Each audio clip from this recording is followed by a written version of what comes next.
What's going on, NFC East fan nation, NFL fans worldwide? It's your boy Rio Robinson representing the Washington Commanders. We're going to do our mid-season NFC East roundup. We're going to check in and see how everybody's feeling about the landscape of the league and how their team's doing so far. Most of the conversation is probably going to be driven to the teams that sit atop the division. So let me introduce those guys. First, the guy who they're going to love to hate, because he talked all that shit last time we seen him on the show, and his team has done nothing but back it up through the first half of the season. Representing the first place Philadelphia Eagles, my guy Chip. What's going on? I love the way that sounds. Representing the first place Philadelphia Eagles. That's just so nice. It's almost like I thought that was going to happen. That's so nice. Thank you so much. Thanks. Great. Thanks for having me today. I thought that was going to happen. This fucking guy, man. Fucking guy. I would be insufferable as well, because not only are you the first place team in the NFC, in NFC East, you have the best record in the NFL for the second year in a row through 8 weeks of the season. And honestly, the only game that we lost was because it was a trap game looking ahead to a much better Dolphins team.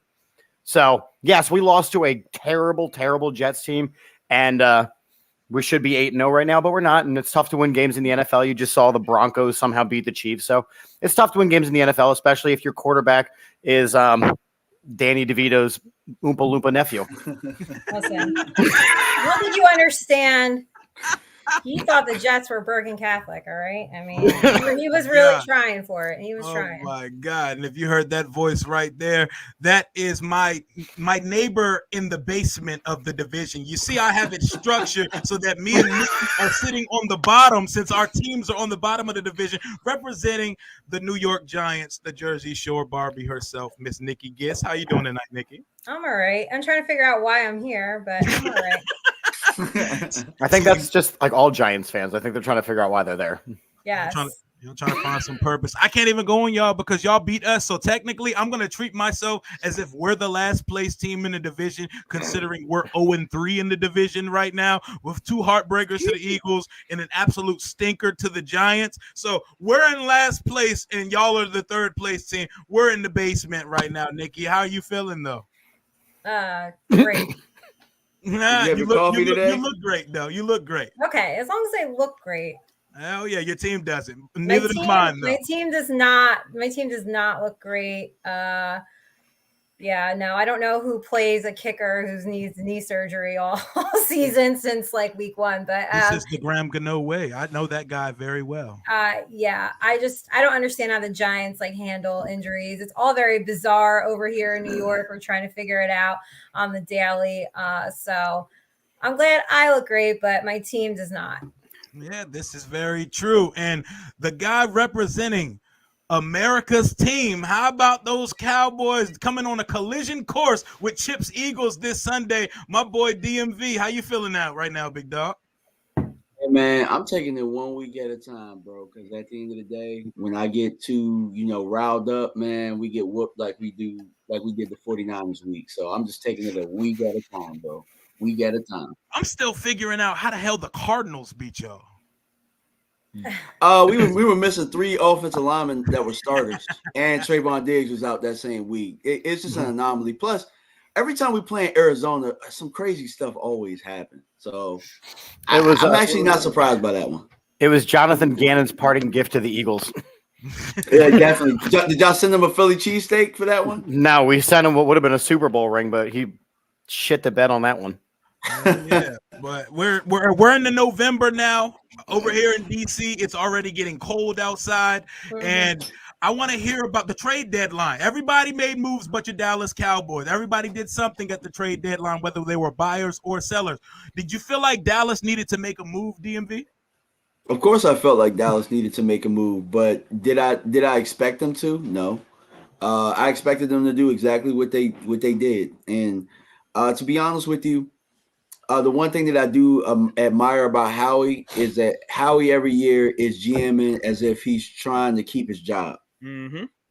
With the Cowboys, they GM as if they're everybody's everybody's gift to football or something. You know what I'm saying? Mm-hmm. And it came to I came to the realization that, I mean, it's always something that I've known, but I'm just going to make it known even more now that Jimmy Johnson's the reason that we won the Super Bowls in the 90s.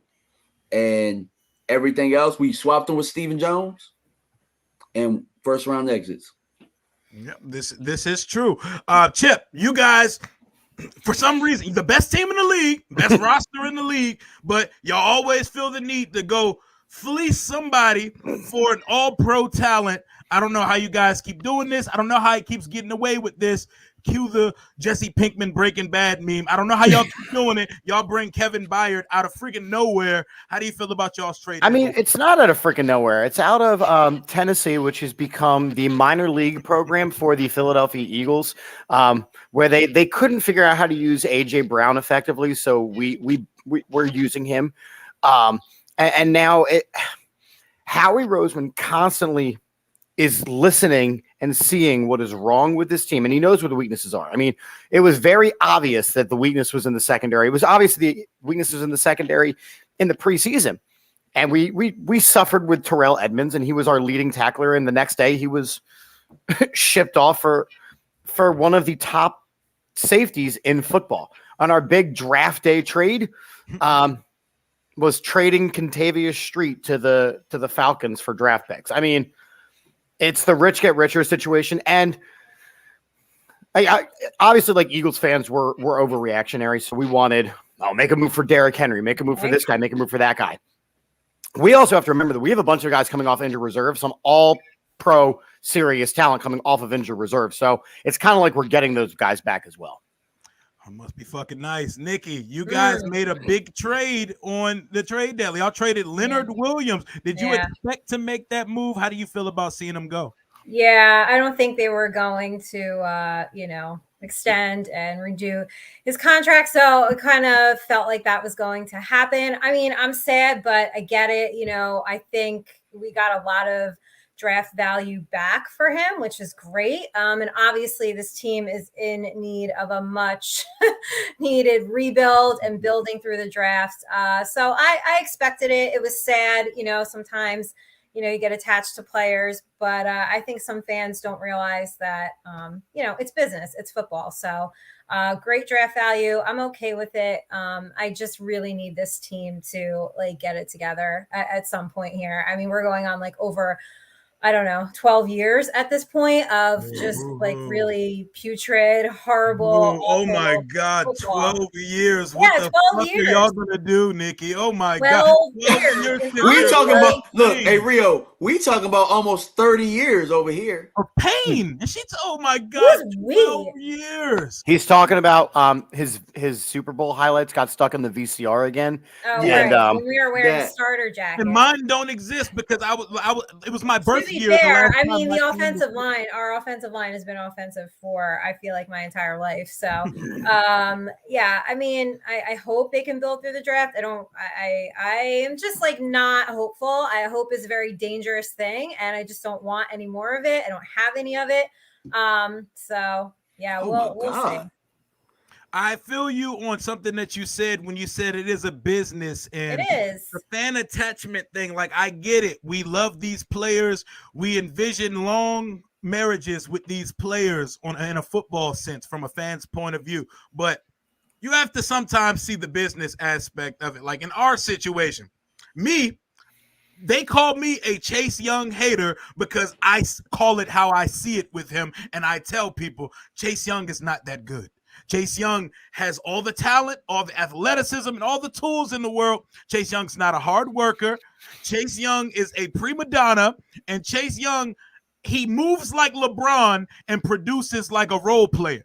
That's how I describe Chase Young's tenure in Washington, especially after his rookie year.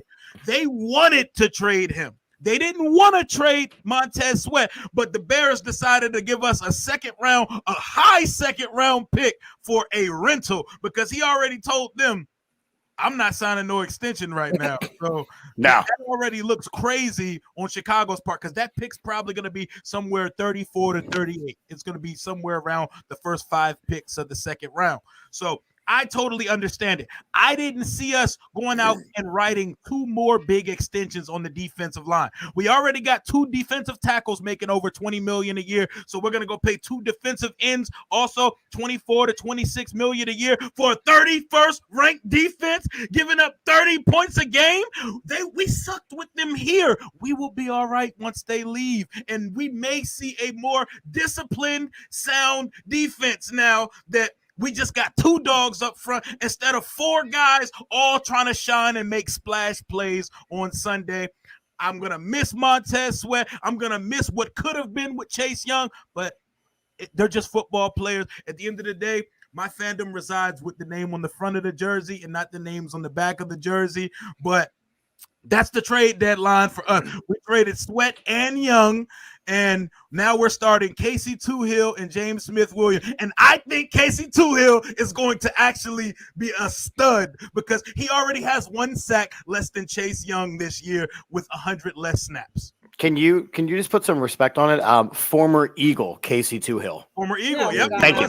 Thank you. Out of Stanford. A Yes, 7th round draft pick, Yeah. and he just kind of fell into your laps, right? Mm-hmm. We'll take something falling into our laps on the good side because it's mostly bad things and pain when it comes to this team. But through 8 weeks of the season, there should be a pretty obvious answer to this. Who is the MVP of the NFC East through the first 8 weeks of the season? Chip, you're going last on this one. Understood. Nikki, who do you think the best player in the division through the first 8 weeks of the season is? I'm recusing myself. I can't answer any of this. I don't want to, and I'm not going to. This is New York petulance. You know what? I'll start it off, and we'll see where the answers differentiate between me, DMV, and Chip. The answer is Arthur Juan Brown. The answer is A.J. Brown. 9 straight games of 125 or more. He's given my team 300 yards and 4 touchdowns and 18 catches in 2 games this year. Need I say more? Literally, if Tyreek Hill didn't exist, A.J. Brown would be possibly the front runner for the MVP or offensive player of the year right now. He would be the front runner if Tyreek Hill, the cheetah, who has 1,000 yards already through 8 weeks, the fastest to 1,000 yards in NFL history. Craziness. A.J. Brown, easy MVP of the NFC East so far. DMV. I would argue that he's the NFC MVP right now. I wouldn't say MVP of the whole league, but he's definitely playing some remarkable football. I said it in my video a couple of days ago. AJ Brown is having one of those tears, man. Like, I mean, I think that, I mean, we throw jabs at each other all the time and stuff, but Lord Brunson, I think, said that AJ Brown is T.O. This reminds me of that T.O. run. Yep. Not necessarily with Philly, but I don't know if you remember that run where he was with the 49ers. The year when he had the Sharpie and all of that type of stuff, it reminds me of 49er T.O. Yep, because you could do whatever you know the ball's going to him, and there's nothing that one hand toe tap on the corner of the end zone against St. Juice, who was actually in good coverage for a change. That was just fucking beautiful, man. What AJ Brown's doing is phenomenal. He's easily the best receiver in the division right now. He's been the best player through 8 weeks. Chip, I'm pretty sure we already knew where you were going with this, but go ahead. Yeah. I mean, it's AJ Brown, and AJ Brown right now is on a historic pace. And if he keeps up at this pace, which, I mean, again, it's a long season, I don't think he will, but I can imagine him putting up absurd numbers. I think you have to have a conversation about, NFL MVP. Now, Jalen Hurts kind of removes himself from it because of the turnovers. He's still winning, but the turnovers are what's going to pull him out of that. The AJ Brown consistently, week in and week out, is good for 100 to 150 yards. And touchdowns. And remember, he is doing all this because there's a Devontae Smith on the other side of the ball, or on the other side of the line. There is Jalen Hurts who can run the ball. There's a DeAndre Swift who can run the ball. There is now a Julio Jones who can catch the ball. And A.J. Brown is making all of them look not as important because he is dominating. Like you said, they know the ball's coming to him. It doesn't matter. A.J. Brown right now is definitely the best receiver in the NFL. He's definitely the MVP of the NFC East. And if he continues like this, could be in the running for NFL MVP. I'm not mad at it, man. That boy cheated though, man. That Tyreek Hill. Well, and that's the same. So like when I look at that, and that's kind of the comparison, like Tua is having such an incredible year. Mm-hmm. So I could see Tua getting the MVP instead of Tyreek Hill. The quarterbacks get the shine. Because the quarterbacks get it. But if it's going to go to a wide receiver for just being a great wide receiver, regardless of what's happening around him, it's going to go to AJ Brown. It's definitely AJ Brown because I mean, what he's had how many straight games of 125? 6, 9, like 7, 6 straight. Yeah. So Philadelphia, and it's a skill, by the way, but Philadelphia has found ways to win muddy, mucked up type games. You know what I'm saying? Mm-hmm. And they've needed every bit of those 125 yards. Yes, we did. And I would definitely say you could put him in the MVP conversation. And the way AJ Brown does it, it's just in physically imposing fashion. Like it's like watching a basketball player dominate kids. Like he's just, you can do whatever you want with him defensively, and he's just finding ways to make shit happen. Jalen Hurts doesn't even have to put perfect passes on him because he's gonna find the football, his catch radius. Must be nice, man. Must be nice. I hate to see what he did to our guys, and then Terry dropped 2 passes to win the game. I mean, they could have extended the game last week. That shit had me pulling my hair out on Sunday. Rio, I just have to tell you that it is nice. Oh God. I can't wait for the fall from grace to happen. So one day I'm going to be as happy and as boastful as my guy Chip is with his Philadelphia Eagles. One day that's going to come here. But let's talk about our rookie classes. I'll let Nikki start with this one. How do you gauge the Giants rookie class if y'all even have enough tape to put on to gauge for the first I know. How do your rookies shape out through 8 weeks? I know that's a tough one, right? So Deontay Banks, so far so good. He's been looking nice. I was hoping that we could see more of Jalen Hyatt. I was able to, as you guys know, I do cover the team. So I was there right after the draft in the spring, and I've watched him evolve from spring over the summer into where he is now in the season. And I love this kid right from the start. He is really fast, and I knew that he was just going to be that playmaker to open up the offense. Unfortunately, we're just getting glimpses of it, and they're not really incorporating him into the offense. I understand Daniel Jones was out. We had Tyrod Taylor. We had Danny DeVito, as you guys like to call him, back there. Like, he wasn't allowed to throw the ball. I mean, I don't know what is going on. I mean, it's a complete and total mess of a disaster. So, as I always say, I would like to check into the Hyatt. I would like to enjoy my stay. This kid is super talented. And when he is in the offense, he can make those plays. He certainly does open up the offense. It's just not there. And it's just it's really disheartening because it can work. They're just not utilizing him. So you know what? Here's hoping to maybe, him getting some more work in for the rest of the year and developing more next year. But yeah, I mean, there's just not quite enough to go off of yet, but I think the potential's there. Okay. DMV, what's your rookie class looking like so far through 8 weeks? I'm gonna be honest, our rookie class look like, I mean, if you're talking about the draft class has been way underwhelming, but we do have like some undrafted guys that have come in and done some good things for us, like Wanye Thomas at safety. He's been phenomenal for us this year. TJ Bass jumping in and playing some line for us, and Awesome Richards whenever he's had the opportunity to jump in.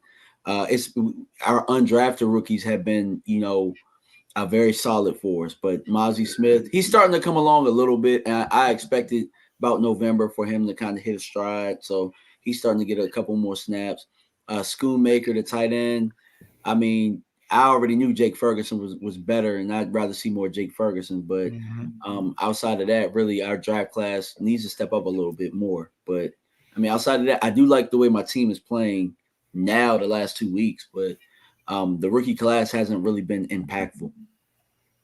Must be nice, man. Y'all rookies not even doing anything. Y'all still it's the second-year players. The second-year players for Dallas have been pretty good. Okay, so they're hitting that second year curve, not a sophomore slump like some of my guys over here I'm going to talk about in just a second. Chip, how is your rookie class treating you in Philadelphia? Why are you smiling when you say that? Because you know I'm going to say stuff. We All know right, you're gonna say Because you raised your hand. I did because Yeah. it's really nice that we don't need our rookies to play well, but some of them are. Here we go. It's insufferable. I can't. Talk your shit, take Chip. it. Talk God. your too. shit, Chip. I would be Shut too. up. Talk your shit, Chip.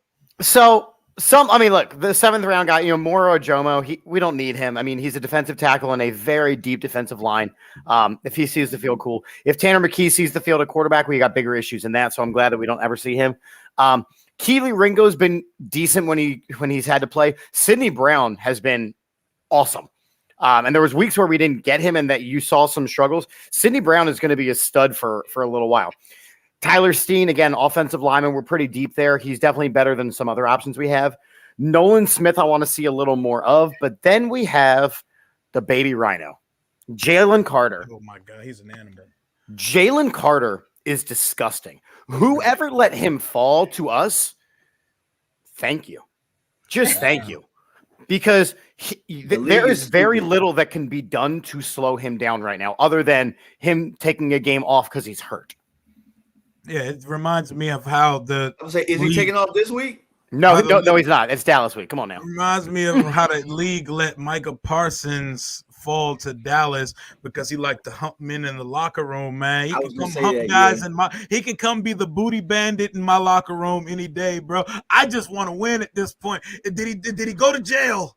Did he go to jail? Did he get indicted on something? No, he did not. Bring him down. The league, stop overthinking it, guys. If they can ball and they're not going to jail, draft them. Rio, you just got rid of Daniel Snyder. Do you really want to be associated with saying booty bandit wearing all this Washington gear?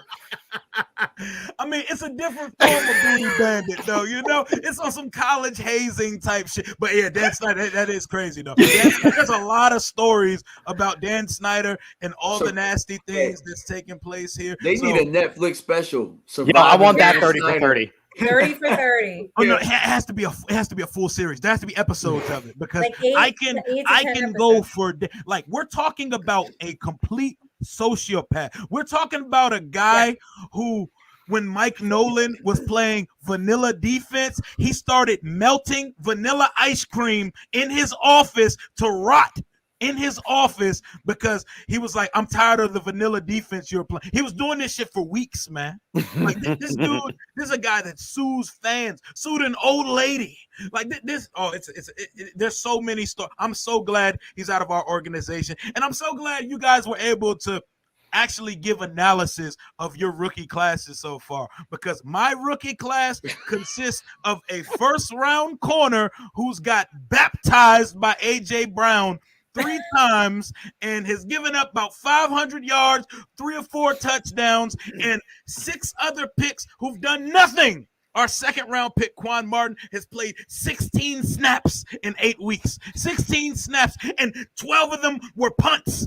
He was covering a punt, not returning them. He's a gunner.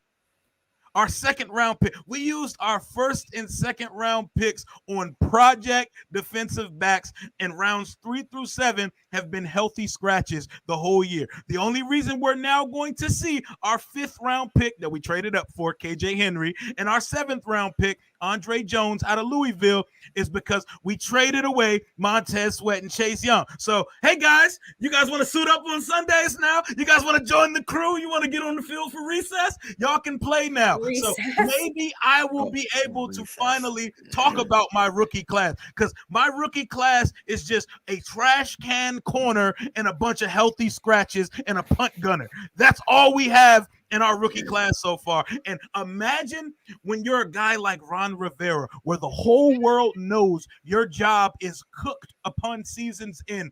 Imagine you drafting a bunch of project developmental guys for the next crew to get right on your last chance to prove I want to still be a coach in this league. Maybe he doesn't. Maybe he doesn't want to. Maybe that's why. But how? So, and I was actually going to bring this up because this is a situation where I feel like I have nothing to contribute as far as what's going on with the head coaching situation, right? So, obviously, Rio, when you're trading away 2 players like that, Ron Rivera, he's done. He's done. And we were talking a little bit off air, kind of like ripping the Band-Aid off now, seeing what Bieniemy has. I personally don't think that Bieniemy is going to be the guy long term, but let's kind of see what he has the last couple weeks of the season. Yeah. Nikki, I mean, questions about Brian Dable. I mean, he's really put bad products on the field the last couple of years. Is he on the hot seat? And DMV, I mean, we all know that Jerry Jones has got a trigger finger. I mean, is there a way that Jerry Jones gets rid of Mike McCarthy this year? Chip just fired all our coaches. Yeah, I know. No, I'm legitimately first of all, a bad product for the past couple of years. This is only Brian Dable's second year, and last year he won Coach of the Year, and we made the playoffs. So how is that a bad product? Bang, bang. Because they spanked y'all in the playoffs. But we knew you look that like was a going to bad. happen. Hold on. We knew that the Giants were not built to get through Philly or to get through Dallas. We all knew that that was going to happen. I went on many podcasts and said the Eagles are going to beat us. I did not expect that to happen. But for you to say Brian Dable's put a bad product on the field for the past few years, he's only been here for 2, and he won Coach of the Year last year. So you got to take that. I just think it's for one. No, that doesn't even. I think that this year has been so bad that all the stuff that you mentioned before gets forgotten about. Like, okay, fine, he won Coach of the Year because Daniel Jones somehow led you guys to the playoffs. Now is we talked about this all these weeks ago. Is Daniel Jones worth $40 million? Well, hey, that was the quarterback market, and that was the walk away number. So, I mean, I think people don't understand. Walk my ass away. Y'all should have walked your ass away. That was the walk away number. I wouldn't have went over, and I think that's what it was going to be.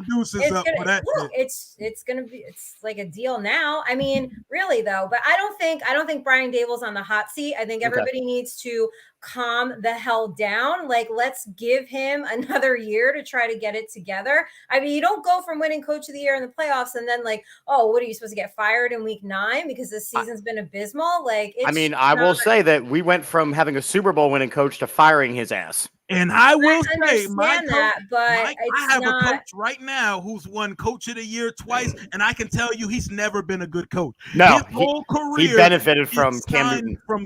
Newton and Luke Kuechly because he was 15-1. And that was Cam being Superman. Cam was throwing at the dudes named Philly Brown and took them 15-1. He was throwing it to Philly Brown and Ted Ginn Jr. and took them to the Super Bowl. I understand what you guys are saying, but I think you have to listen. You can't have one really good year. Prior to that, the team won 4 games. So to turn it around, get 9 wins, and go to the playoffs, and hey, you lost to the Eagles. We knew that was going to happen. Right. So now this year, I mean, nothing is going right. The injuries are piling up and piling up. The offensive line has been shuffled 7 times. Okay, they just cannot seem to get it together. We have a 3rd string quarterback out there. So I think if you look at year 3 and then say, okay, that's probably the true year, whatever happens. Okay. But no, I don't think that he's on the hot seat because this year has just gone completely off the rails. I agree. And I can see both sides of the argument. I can see both sides of it. From Nikki's point, they overachieved last year. His first year, the Shane and Dayball program in New York, they come in from Buffalo. They establish a culture. They make the playoff with one of the league's lesser rosters in the league. And from Chip's point, I feel what he's saying about product because even though y'all made the playoff, the product was ugly as shit. Right. Though. Like y'all made the playoff, but that shit it didn't look good. It did not look. It doesn't have to always look good. It doesn't always have to look good. But hey, Daniel Jones, Saquon Barkley, they put that team on their back and they made it happen. I love how it's okay for every other team in this fucking league to have ugly games and a win is a win. But it comes to the Giants who've won 3 games, 4 games, 3 games. The year they do well and they go to the playoffs, it's like, well, you know what, Nikki? It wasn't a great product. There's a lot of bad football that's played. So I'm really sick and tired of it. I agree. It's like we were saying earlier. It's tough to win games in the NFL. I will 100% give you that. I think kind of of this Eagles character arc, right? Where Sirianni's first year in the league, we made the playoffs, right? His first year with us, we made the playoffs and went against the Bucs, and we all talked ourselves up until we were going to beat the Bucs, and the Bucs slapped us around. So the next year we made improvements and went all the way to the Super Bowl. So there are steps to this. And I just think that the step back has been so very drastic this year. But like you said, there's been a lot of reasons to that. There have been. And I mean, I know every team deals with injuries, but the Giants have been the most injured team every year for like 5 years. I mean, it's Fire your trainers. Fire your trainer and fix your field. Well, that's what I say. I don't know what is going on with the training staff. They did redo the field this year, so that MetLife is cursed. I'm telling you guys, MetLife is cursed. At least your they training did staff tweet didn't out get like the rated by the injury FBI. chart on Sunday, and the Giants. They're always number one in injuries. It's a real problem. Yeah, hey, listen, they need a new special teams coach. I don't know how this guy still has a job. It's always a problem. Bobby Johnson, offensive line coach, I think he needs to be out of here. So I think there's a lot of changes that need to be made. I'm not pulling the trigger on Brian Dable yet. Yeah, don't pull the trigger on Brian Dable, but I think we do need to have a conversation about your starting quarterback, though. You have a good coaching staff. I just think that luck has been on the other side this year for you guys. You know what I'm saying? It was supposed to line up for you guys good. You were getting the third place schedule, and you had the draft class that you guys had. Yeah. Sometimes things just don't go your way, and I just think that that's what's happening for the Giants this year. Yep. Appreciate you, Barrett, for the $5 donation. She said, "My brother and all your adopted siblings." We got a nice gang in here. Are we the adopted siblings? Yes. Hey, I guess so. Okay. He said so. So I guess that's what we are right now. We're one big dysfunctional NFC East family. Nikki, I have a question for you. Is Daniel Jones better than Sam Howell? I haven't seen much of Sam Howell, but I'm still waiting for my shirt. You never sent me my shirt. I got a Howell 2023 shirt waiting on you. I got one waiting. Okay, well the year's almost over, so hey, I gotta let him be him first. I gotta let him finish out the year. I'll say this though. I do think Tyrod Taylor moved this offense along better than Daniel Jones. However, I will say I think Daniel Jones was seeing ghosts. I mean, he was spooked. Mm-hmm. He just had no time back there. You're not allowed to see ghosts for $40 million in the bank. You're welcome. Seeing the field like nothing. So I actually said last year when I was covering that Tyrod Taylor was moving the offense a little bit better during camp, and I was getting ripped to shreds for saying that. So I said it again this year, and now I look like a genius. But you know what though? Yep. Tyrod Taylor, he's a Virginia guy, by the way. Hey, but shout out Tyrod Taylor is definitely one of the best 32 quarterbacks in the NFL. Mm-hmm. He has been for quite some time. Agreed. He's had a little bit of bad luck. You know what I'm saying? But I definitely think that him coming in there for the Giants and doing what he's done, it doesn't surprise me at all. He's a guy who's been to the playoffs as a starting quarterback. And if you would have asked me, if you put them head to head, who's the better quarterback, I probably would have told you it was Tyrod. Okay. Yeah. I'm not mad at that. I probably would have told you that. It just like you're not allowed to see ghosts making $40 million a year. Like the way that I see people crush guys like Kirk Cousins, even your boy Dakota. Like at least they produce. Like just to put, like I can't get over getting $40 million after throwing 15 touchdowns in a season. Sam Howell has 13 touchdowns in 8 games. Daniel Jones had 15, and he started all 17 games for the Giants last year. That is less than 1 touchdown. He also didn't have any wide receivers. He had like Richie James. So it's like this is true. Saquon's not playing. Saquon's not playing as well, and they haven't found a way to really get Saquon. Because let's just be real. Going. That line is terrible. Saquon put the team on his back for real last year. He did. And Daniel Jones did what he could. He turned those wheels on. Vanilla Vic. I mean, when I tell you they didn't have wide receiver, Richie James was They don't. They didn't.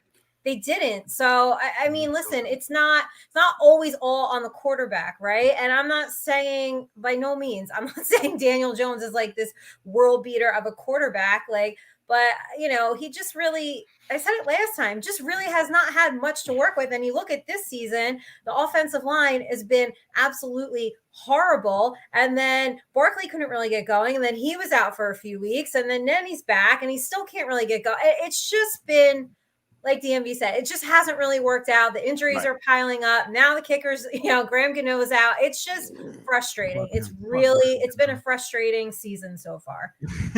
Damn, that's how you feel, Rio? I played here, bro. I fuck that guy, man. No. Shout out to another $5 from Barrett. He said, I love you all equally, but Rio is my favorite child. Appreciate that, my guy. But so if Sam Howell was the quarterback of the New York Giants, would be in better shape with him or Daniel Jones? No, I don't think we'd be in better shape. I don't think it's. I don't think think hurt too.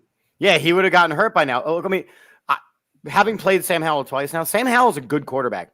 Sam Howell's got a lot of weapons. He gets the ball out incredibly quick, which is the Achilles heel of this Eagles defense for sure, because our defensive line is so strong. But he made we went to overtime in the one game. We had to barely beat him in the second game. So he's doing what he needs to do. He's putting his team in position to win. I don't feel that way about Daniel Jones. But the question that you just asked is, if Sam Howell was on the Giants, would it be any different? I don't think so. I think that the Giants right now are just a really bad football team. I think so too. I just think that he has ability in his arm to make throws that no one on their roster can make. And those little things sometimes can be the difference in a game, like the game versus the Jets, where y'all threw for -7 yards in that game. When you have a guy that can rip it through the wind 60 yards, throw from different arm angles, and throw the ball across the field, one throw can change a game. So y'all don't have arm talent on that roster. Daniel Jones is a $40 million guy with $5 million arm talent. Like, I know what that type of arm talent looks like. I've seen plenty of it come in and out of here. It's very pedestrian. I think they would be in better shape with him. DMV, I remember your comments about Sam Howell in the preseason, and a lot of what you said came into fruition. Yeah, you too. And I've seen, like, Sam Howell is the biggest catch-22 in the league right now, because we haven't seen much middle ground. He looks phenomenal or he looks terrible. We haven't really seen like what the consistent middle ground of that is yet. He's either 350 and 3 or 4 touchdowns, or he's no touchdowns and 4 picks versus Buffalo, or he plays with like the worst game ever versus the Giants in New York, where we could not muster. The only reason why we scored a point is because they muffed a punt inside the 10-yard line. So it's a big two-way conversation. What have you seen from Sam Howell in 8 weeks, DMV? I see the inconsistency, like you said, but I think really a lot of it is some of your line play, but I also think that Sam Howell holds on to the ball too long. Yep. Because I don't think he necessarily, he just needs snaps, man. You know what I'm saying? Like he really needs snaps. First year with the offensive coordinator and Eric Bieniemy. They don't necessarily, but I don't think it. I think it's scheme because y'all don't have the players yet that would make it go. You know what I'm saying? Like, I think that Eric Bieniemy, with all of that motion and stuff, it worked well because you had a tight end that really just commanded everything, in Kelsey. Logan Thomas ain't that, you know what I'm saying? Mm-hmm. And Sam Howell, really, everything that Chip said and everything that you said about him, the good things are absolutely true. But when things don't look as well, he's not anticipating throws, and then he's taking unnecessary hits. Yep. Sometimes he's taking those sacks, and he doesn't have to. He can throw the ball away or something like that. I put about close to 70% of the sacks on him, to be perfectly honest. Out of 41, I'm giving Howell 26, 27 of those sacks. Because unless he's playing the Eagles, he holds the ball entirely too long. Yeah, he does hold the ball really long. And that's again, unless he's playing the Eagles. When the Giants were playing them, I said that's what was going to happen. They were going to pressure him all day. He holds the ball way too long, and he was going to, they're going to force him into mistakes. That's exactly what happened. And with the Giants, like, it wasn't even necessarily early on that he was holding it too long. Wink Martindale is an exotic blitzer.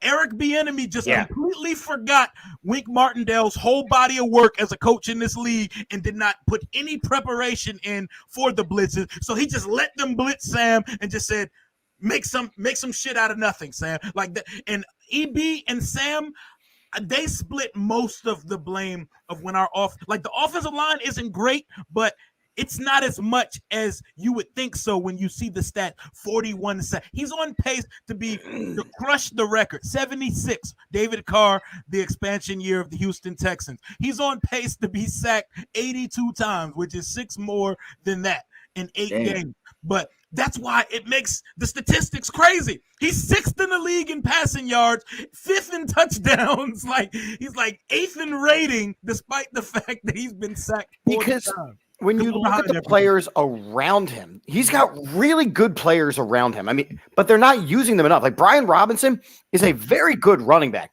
They don't use him enough, right? Terry McLaurin, they got to use him more. When you have a young quarterback, you have to have strong tight end play. And you have a good tight end. They're not using him enough. And I think that Bieniemy has forgotten that he's no longer working with Patrick Mahomes.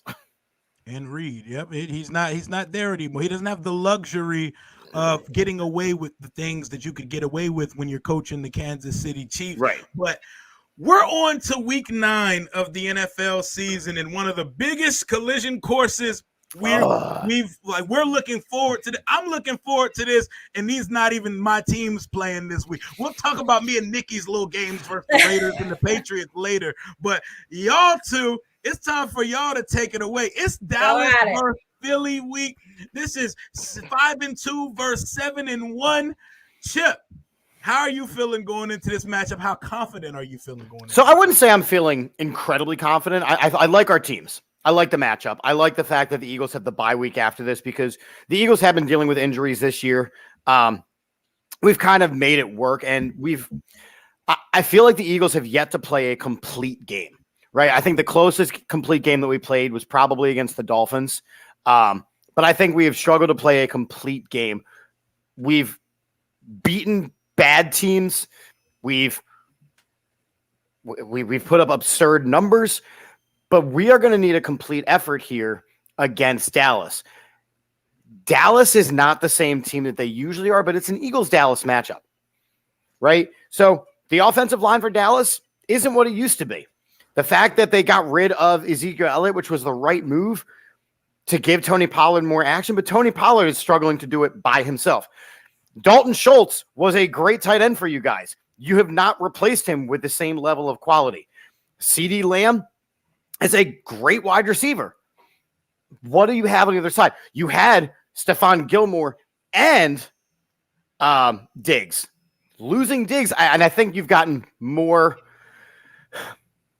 better corner play without Diggs because Diggs was kind of like a home run or nothing kind of guy. But you're going against top-tier wide receivers this week. So I do think it's an Eagles-Dallas matchup. I do think the Eagles win. I do think Dak throws 2 interceptions this week, bringing his tracker to 7. I do follow a interception tracker for Dak on Twitter. Because you can throw one for Jalen. Yeah. I know. But Jalen didn't say he wasn't going to throw 10. He didn't. He did not make it, but he does have 8 right now, just like my boy. Dak didn't say that either. Dak didn't say that. He was misquoted. What did he say? Sorry.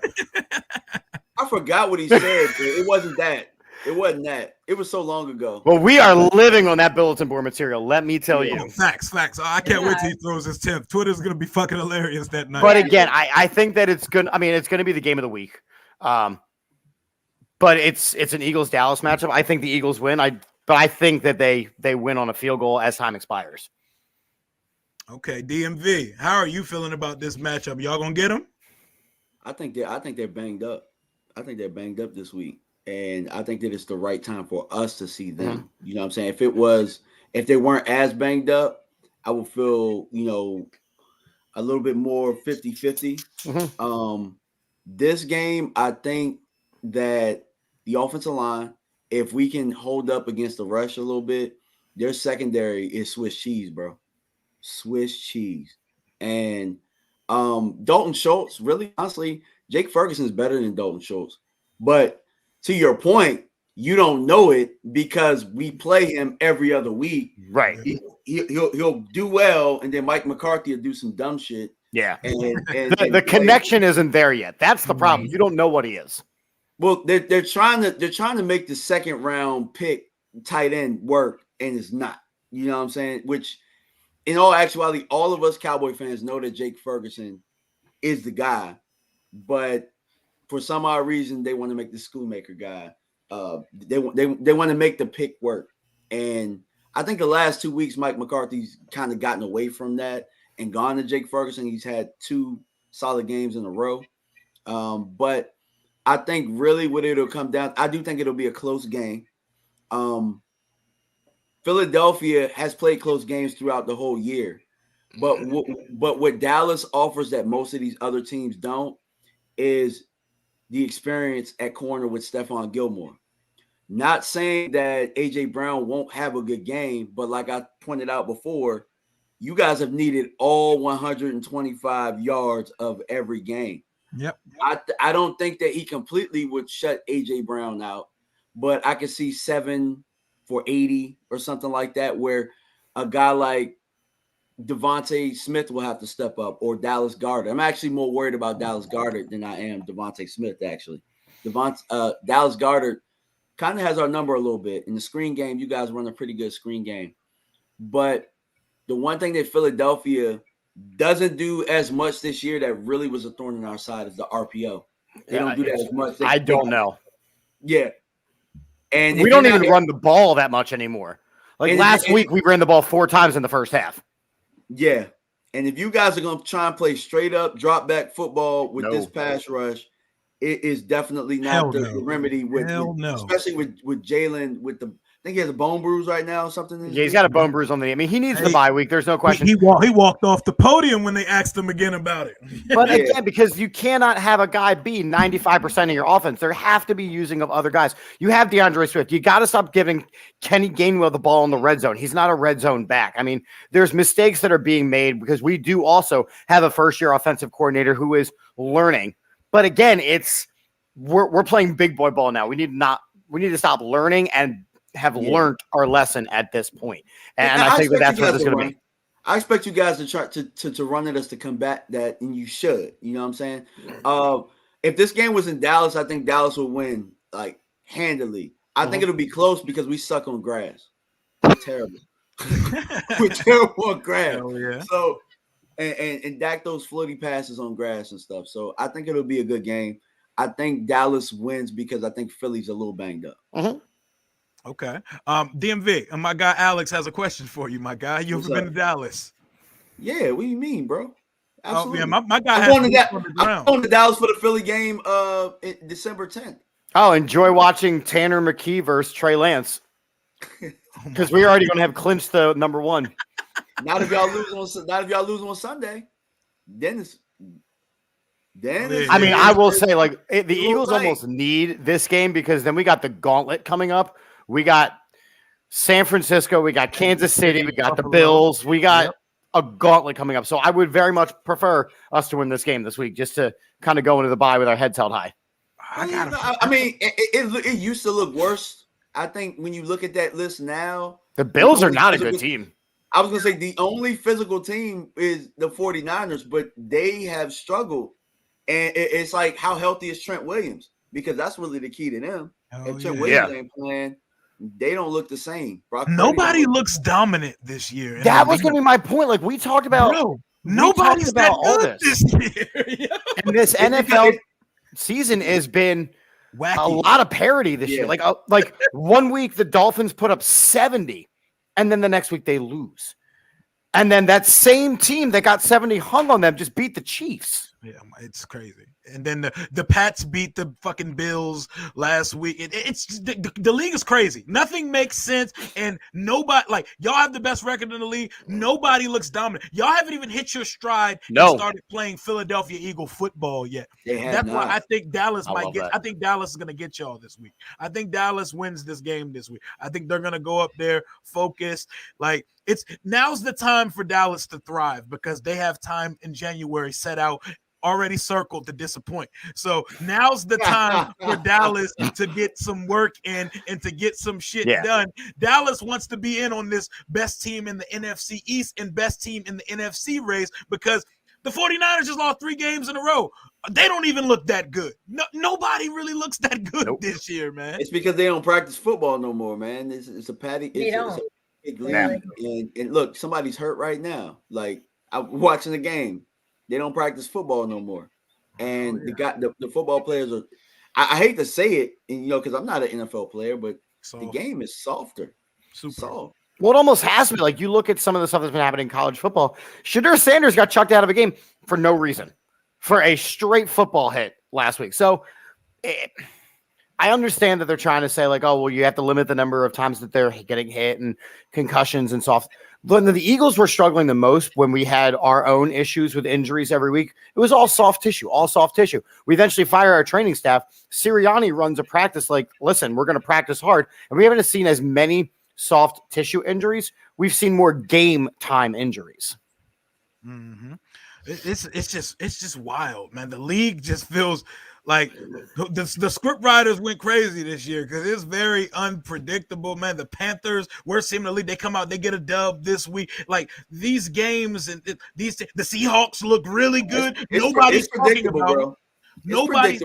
Nobody's talking about the Seahawks. Lamar Jackson's going crazy right now. Joe Burrow realized who he was again because they bullshit every September.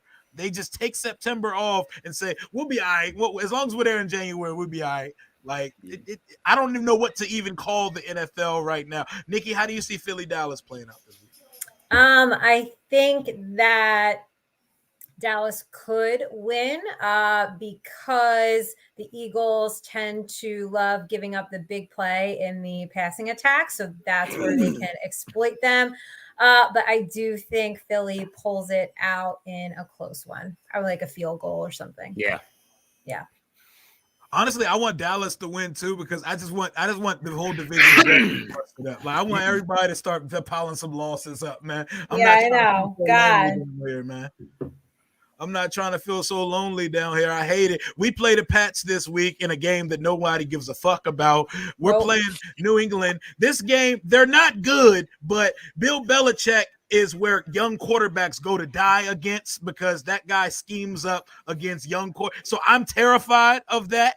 And then Mike Florio throws out this bullshit rumor. I knew Chip was thinking it. I was like, you mean you're soon to be head coach that they're going to trade for in the offseason? Trading a pick. That's so dumb. I love Bill Belichick. Mike Florio, you're not plugged in with anything here in Washington, my guy. Keep doing what you're doing. Good job. Here.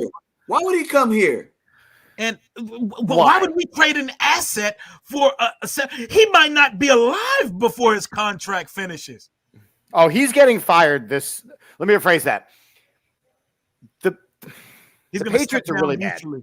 The Patriots are really bad. I don't think that they're going to fire him before the season ends because of what he has done.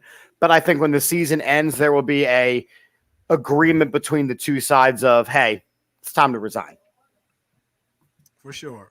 Do you think that Bill does he even want to continue coaching? He's fucking 71 years old. Does he want to continue coaching?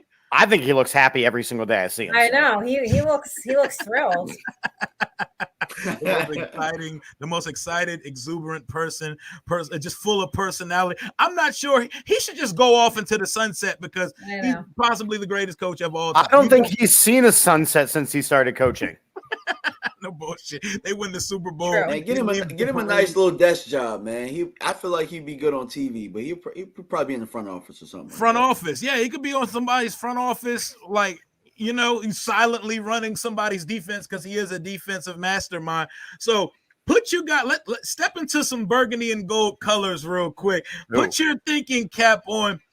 Who would you guys get when it's time for us to make our decisions? The first decision is the biggest decision, is who the general manager is going to be. And I have ideas for that. Who do you guys think Washington should go after for a head coach?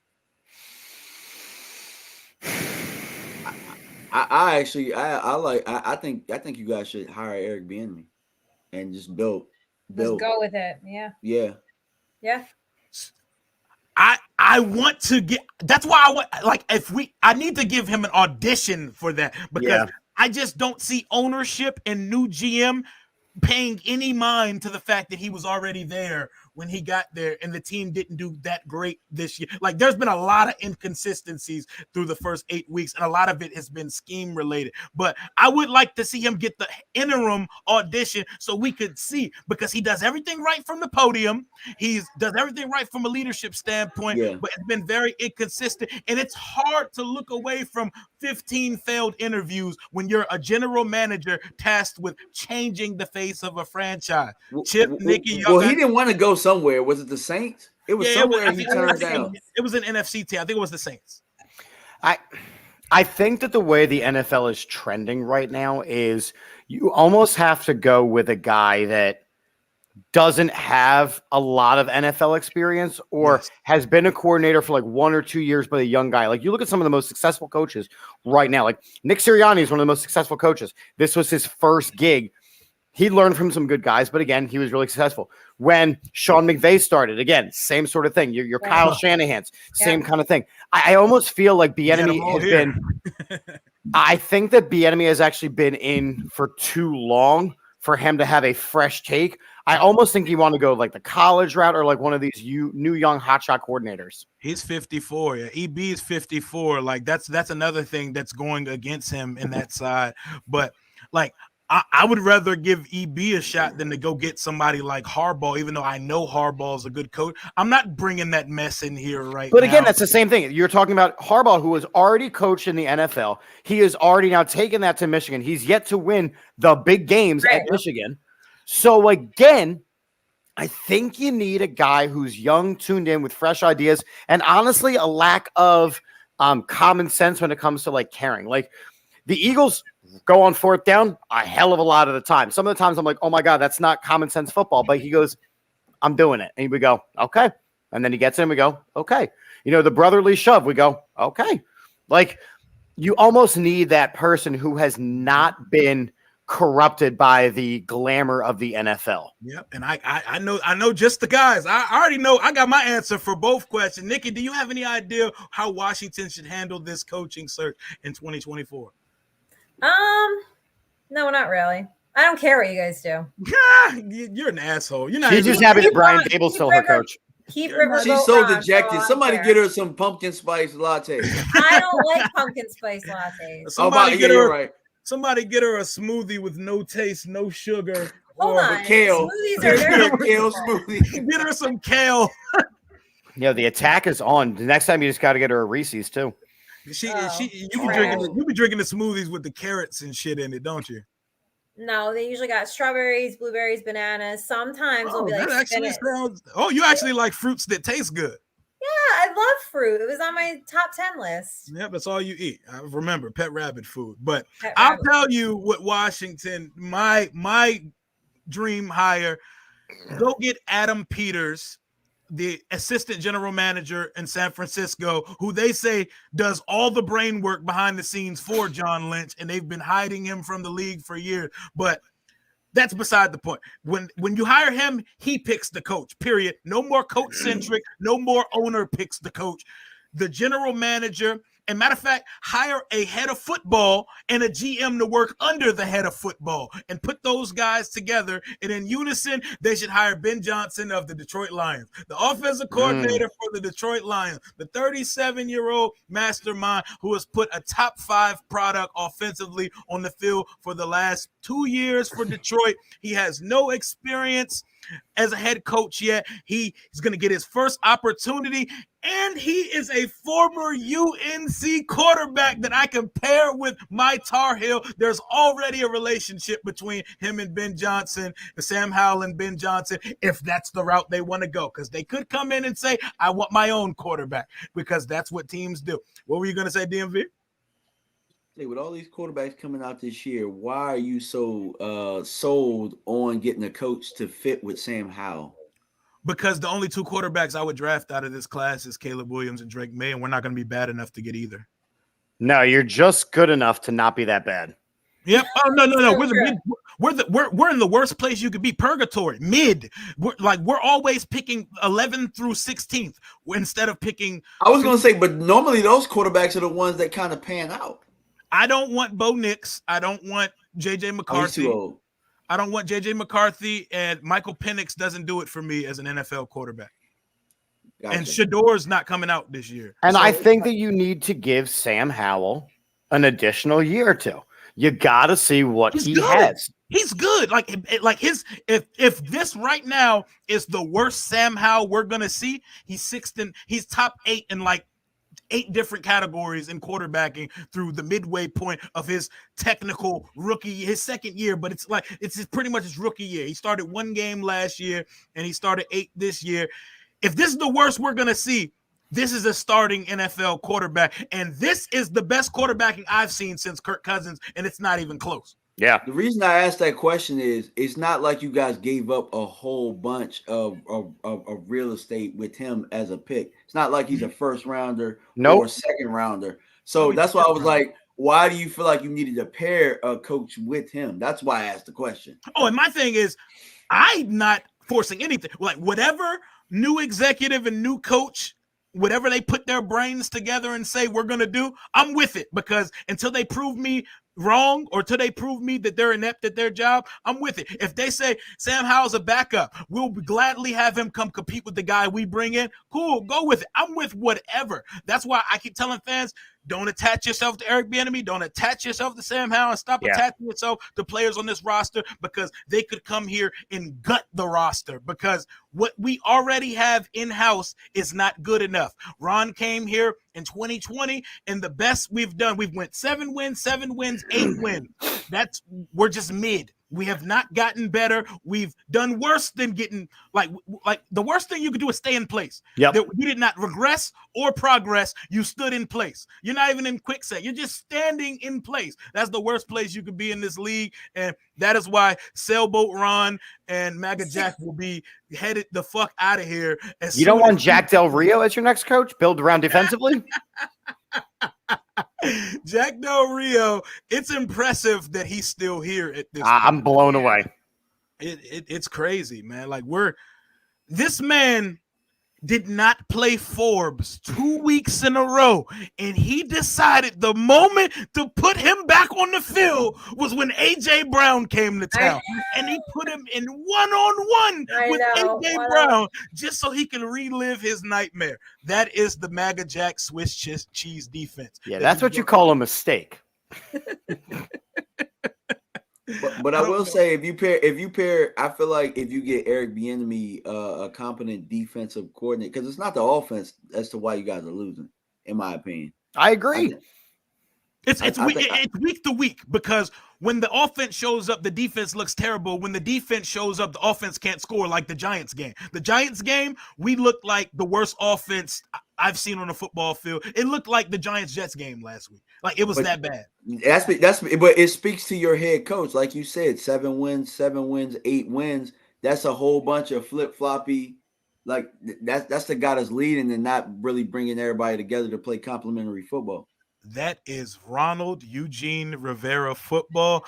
13 years as an NFL coach. 3 times in 13 years, he's won over 7 games. 3 times. So 10 years out of 13, he's won less than 7. He loves some middle names, man. Oh, my God. He does. I love me a government name. I love me a government name. Use my government. I pulled out Nikki's government name. I know. God. Thought my mom was here or something. Pulled out the Nicole out of nowhere. Why? Why do you gotta keep pulling? Just to wrap this stream up, I had a good time with you guys kicking it or whatever. We're not even going to talk about our 2 games. We're going to put our crystal ball on. There's 9 games left in the season. How do you think your team finishes out this year? I'll start with you, Nikki, because y'all are probably going to be in last place in the division at the end of the year. Yeah, last place. I don't know. Maybe squeeze out 1 or 2 more wins. I think it's pretty bad, and just kind of embraced the suckage, and there's really not much that I can do about it. But I will briefly say I do think they will turn it around a little bit against the Raiders. I do think this might be one of like the 2 games they're going to win for the rest of the season. But I will, quick shameless plug, if any of you guys are local in Jersey, I will be at Bar A doing a live 4-hour podcast. I don't know how I'm going to get through it because I have no attention span, but we will be at Bar A, so you can come meet us, and we're going to have a good time this Sunday, and hopefully the Giants win. Y'all going to have a watch party? Yeah, so we're doing it with Hammer's house. So all the Raiders fans are going to be there. Danny and I will be there for the Giants. So you can meet all of us and come say hi and hang out and have drinks. And it should be a good time. Teams right after firing coaches, when they believe in the interim guy, watch out for them. The Raiders. We're going to see with the Raiders this week. We'll see. Aiden O'Connell's season. DMV. How the Cowboys finishing record-wise, and what weekend does the Cowboys season end in 2020? Oh God. I think Dallas wins 12 to 13 games, and I think that we'll finish probably second. We'll finish second in the division to Philadelphia. And I think we'll probably end up with like the same record, but they'll have common opponents over us or something. They're gonna beat the 49ers. They always do. They beat the 49ers. That's gonna be the common game or something that kind of blows it open. What week are we going home? Man, you know what? I ain't even thinking First that far round of ahead, the playoffs. bro. I'm not even thinking usual. that. Oh, that's how you feel? Yeah. Well, I know who we're not going to lose to. Danny DeVito. So you want to be a hero, kid? Well, All right, Chip. let's hear it. Eagles are going to finish with 13 or 14 wins. I'm thinking more along the lines of 13. And our season ends on Super Bowl Sunday, hoisting a Lombardi trophy. I knew We are we are the best team in the NFC, and the AFC is doing the thing where they beat the hell out of each other, and someone has to come out and represent the AFC. I'm just gonna call it Rio. I'm just gonna say this, bro. If this happens, I think it's more of a script, but I think we're gonna see a KC Philadelphia rematch. It's gonna be Battle of the Swifties. I got an even spicier take than that. The NFC Championship is going to be your two teams. I can see that. I can see that. Now that is definitely some great NFL script action right there. And Cowboys, Eagles, Twitter, and YouTube, it's going to be fucking chaos. Could you imagine the NFC Championship? It's happened before social media. Oh, I bro. think y'all are on that collision course. I don't believe in Brock Purdy. I don't think so either. I think you saw how human he was. I think that he is the second best thrower on that team behind Deebo Samuel. Because the best quarterback of the 2022 draft class plays for Burgundy and Gold, baby. Fuck Kenny Pickett. He's not better than Howell. Brock Purdy's not better than Howell. Willis is going to play for the DC Defenders in a year or two. Desmond Ridder is not. Lost the job to who, Rio? Hey, look. Heineke. I know 49ers lost 3 in a row, but I ain't gonna say Sam Howell better than Brock Purdy, bro. He's better than. I think that Brock Purdy has better weapons. I think that you have the best running back in football in Christian McCaffrey. I think you got Deebo Samuel, you got George Kittle, and you've got Shanahan running. I think that the two are not the same. But managing the game is a skill, though. Like a lot of people will say, but bus driving and all that type of stuff. But like I'll say this about Jalen Hurts. Like he makes plays, but probably the best thing about him, especially in these games going down the stretch, he manages it really well. Why do you guys think that you're always in a position to do the tush push and stuff like that? You know, it's called the brotherly shove. Thank you. Sorry. The brotherly shove. There we go. It is. It's patented now. Brotherly push. And no one else can run a 1-yard brotherly shove. It's crazy. That's crazy. Y'all can sit here and talk about your aspirations of winning Lombardis and playing playoff games. And I'm going to tell you how the season's going to play out for Washington. It's going to play out the way that Ron always does it. We're going to find 4 more wins on the schedule. I'll say New England. I'll say the Rams. I'll say the Giants next week because we got to beat them once. And we'll beat the Dallas when they rest their starters week 18 for the final game of the season. We're going to get to 7-10, and Ron's going to retire on his mid-ass ship that he brought here. And then that's when things actually begin for us in 2024 and beyond. 7-10. No playoffs again, because the only time we saw the playoffs with Ron was during a COVID year where Dak broke his ankle. The whole division was trash. Y'all took Jalen Hurts out the game, and we backflipped into the playoffs for no reason. That's the only reason we've seen the playoffs in the last couple of years. That's who we are. But hey, they could go on some phantom win streak. You never know. I don't think I want that because I don't even want Ron to have the satisfaction of saying I took them to the playoffs in my last year. I'm that petty. I'd rather miss the playoffs and watch his demise than to see my own team punch a ticket to the postseason. Hey, Rio. I saw a funny meme and I thought about you. Somebody said Magic gave away y'all players at the trade deadline. Like, Yee-hee. Oh man. Hey, it's crazy. I'm in the minority here. I'm totally like I've been saying since the Chicago game. I've been saying trade everybody, and I've been saying trade Chase, trade them. Like let the new people build things because this obviously was not the formula for success here. I've seen every formula of what it looks like for a team to fail. Hopefully one day I can see success. I'm gonna let y'all sign off. Let the people know where they can find y'all, and we can go finish the rest of this trash ass Thursday night game until we meet again in about 4 weeks. DMV. Tell them where they can find you. You guys can find me on DMV Fanatic on YouTube, Real DMV Fanatic on Instagram, and on Twitter, DMV Fanatic 1. Nikki. At Nikki Nick 9384. What's that sass for? What is all that? 9384, Twitter, Instagram, and TSS Fantasy, YouTube for Blonde Blitz and Thunder and Lightning. And we're doing this again in 4 weeks. Yeah, God. You might have to recast the Giants. The Giants took your whole spirit. Yeah.